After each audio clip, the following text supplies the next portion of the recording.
Mayelərdə elektrik cəryanı bölməsindən 23-cü testin sualına baxıram. Yazıb ki, P vurulsun K kvadrat, T kvadrat bölünsün M'in kvadrat. Biz burada Faradayın elektroliz qanunundan M'in düsturunu aça bilərik. Olacaq P, K kvadrat, T kvadrat bölünsün. M'in düsturu necədir? Kütlənin KQ. Yazıram onda KQ və onda kvadrat. K kvadrat, Q kvadrat. K kvadratlarımız ixtisar gedir. Bunları ixtisar edirəm. Q-nün yerinə qoya bilərik IT. P vurulsun T kvadrat. I bərabər Q böl T'dən cəryan şiddətinin üstünü bilirik. Q-nün də yerinə IT qoyuram. Olur I kvadrat, T kvadrat. İndi T kvadratlarımız ixtisar gedir. Yerdə qalır P bölünsün I-nin kvadratı. P-nin də cəryanın güc düsturlarından istifadə eləsək, P-nin yerinə I kvadrat R qoysaq, yəni düsturları əzbər bilsək, təbii ki, rahat işləyə bilərik. I kvadratlarımız gedir, qalır burada müqavimət R, yəni naqili müqavimət. Doğru cavab olacaq, müqavimət C bəndi. Sonra növbəti suala baxaq. 25. 25-də deyir ki, elektrolit məhlulundan Q yükü keçdikdə elektrod üzərində ayrılan maddənin kütləsi M-dir. Bu məhluldan 2 Q yükü keçdikdə, deməli biz ayrılan maddənin kütləsini soruşur. Faradayın elektroliz qanununa görə bilirik ki, elektrod üzərində ayrılan maddənin kütləsi elektrolit məhlulundan keçən yükü müqavilə düz asılıdır. Yəni bunu Faraday tərəfindən müəyyənləşdirilmiş M KQ düsturuyla ifadə edə bilərik. M-lə Q düz asılıdırsa, Q yükünə əgər M kütlə düşübsə, 2 Q yükü olarsa təbii ki, cavab olacaq 2M. B bəndi. Sonra 33. 33-cü sual nə deyir bizə? Deyir ki, kuprum SO4 elektrolit məhlulu olan çeyni vanna sxemdə göstərildiyi kimi cəryan mənbəyinə qoşulub. Katod üzərində ayrılan, katod üzərində eyni zaman ərzində, yəni T-ni sabit götürürük. Eyni zaman ərzində ayrılan misin kütlələr arasında hansı münasibət doğrudur? Bilirik ki, M-in düsturu KIT-dir. Birbaşa yazıram. İndi baxıram burada nə verir bizə? 3 eyni vanna deyəndə yadınızda saxlayın ki, müqavimət də sabit götürə bilərsiniz. Elə ki, bu vannalara siz rezistorlar kimi baxsaz, cəryanın gəlməsinə baxaq. Buradan I cəryanı mənbədən çıxır və gəlib bura gələndə cəryanın bir hissəsi bu belə deyim də elektrolit vannadan keçəcək. Digər isə bir hissəsi isə bax burada ardıcıl şəkildə ötürüləcək. Buranın müqavimətin R qəbul etsə, burada R, onda burada R olacaq. Fikir versəz əgər bu elektrolitik vannalara R eynidir. Demək, eyni zamanda M-in düsturunu görürük ki, M ilə düz asılıdır. Eyni elektrolitik, eyni maddədən söhbət gedirsə, K-da elektrokimyəvi ekvivalenti sabit götürürük T-də. Onda kütləni cəryanla düz asılı götürəcəyik. Və burada bunları biz altdakı 2 və 3-ü ardıcıl birləşdirmiş rezistorlar kimi baxsaq, buranın müqaviməti dövrən müqaviməti olacaq. Elə təsəvvürün ki, şəkil bu şəkildə olsa, yəni bir dənə rezistorumuz buradadır. Aşağıdakı rezistorlar 2 dənədir və ardıcıldır. Belə bir dövrədə elə təsəvvür edin. Və burada da bir mənbəmiz var. Siz mənbəni yuxarıdan da çəkə bilərik, aşağıdan da. Belə çəkmək olar. Fərq yoxdur. Burada R, burada R, burada R. İndi buradan mənbədən gələn cəryan, mən də yerini dəyişəcəkdim. Yerim şəkildə daha yəni rahat görsənsin deyə. Və buradan gələn cəryan bilirsiniz ki, müqavimətlərə görə paylanır.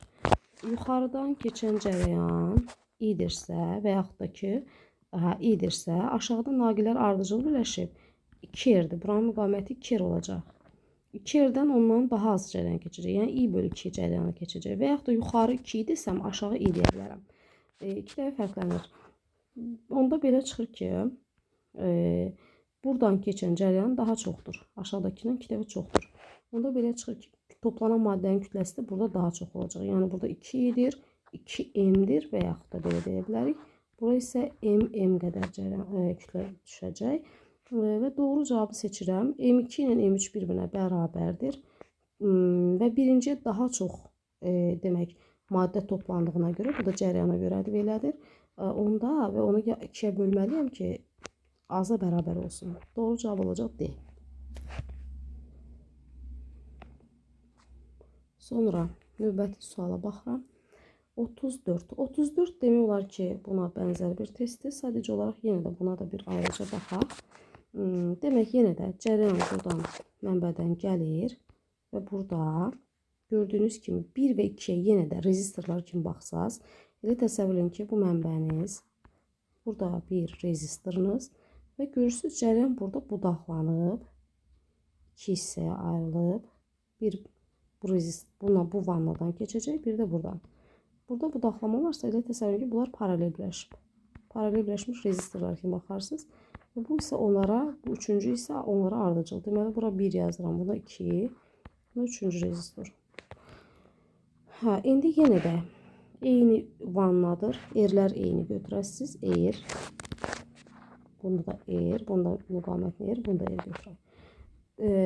Sabit gərginlik mənbəyinə qoşulub U konstant götürək.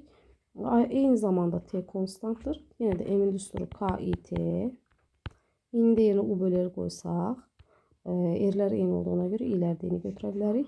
Demək, indi baxıram burada necə? Bu cərəyan gəlib burada budaqlanan bu cərəyan üçüncüdən birləşərək keçəcək. Yəni belə çıxır ki, ən çox cərəyan üçüncüdən keçər. Bir dəqiqə. Deməli, bəli. Burada 1 ilə 2-dən, 1 və 2-dən keçən cərəyanlar, budaqlanıb keçən cərəyan yenidən toplanıb burada üçüncü deməli rezistordan və yaxud da ki, vannadan keçəcək. Ona görə də 1 və 2-ni bərabər götürürsünüz. M1 və M2, M1 M2-yə bərabərdir. M3-də toplanan maddənin kütləsi isə onlardan çox olduğu üçün, 2 dəfə çox olduğu üçün 2-yə bölmək lazımdır ki, demək, bərabərləşsinlər. Bərabərliyin alınması üçün bunları M1 M2-yə bərabər və M3-ü isə yarı bölmək lazımdır ki, onları bərabər. Məsəl üçün belə deyək də, yəni rəqəm versə əgər, məsələn, buradan yuxarıdakı rezistordan 10 amper cərəyan keçir, altdakı rezistordan da 10 amper cərəyan keçir və 10-10 birləşir, 20 amper buradan keçir cərəyan.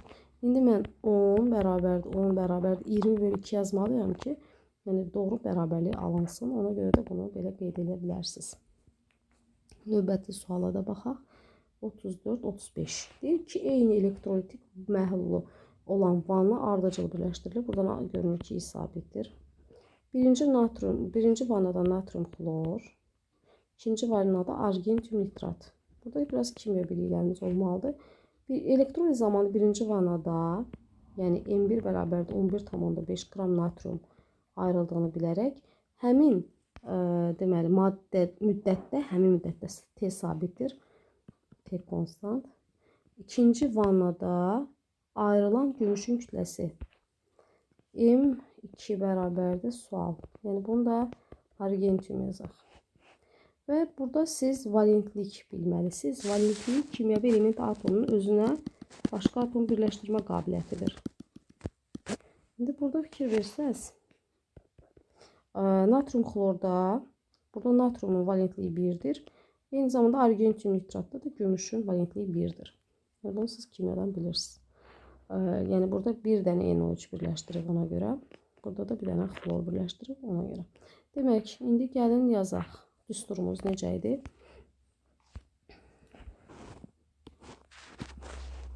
Burada yer düzəldik. Yəni, əsas valentliyi müəyyənləşdirəndən sonra təbii ki, test işləmək rahat olur.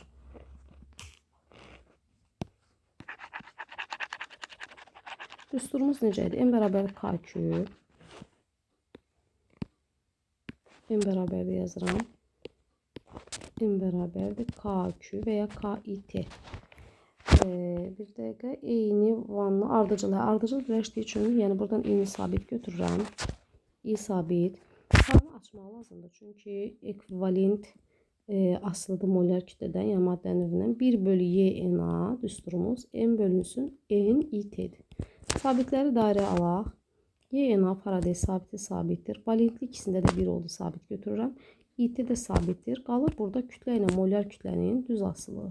Salam məsələ olmalı. Deməli, yazırıq onda M1-in M2-yə nisbəti bərabərdir. Böyük M1-in, yəni M2-yə nisbətidir. İndi M1 nəyə götürmüşük? Gəlin baxaq. Natriumu götürmüşəm. Yazıram 11,5 bölünsün M2'ni axtarıram.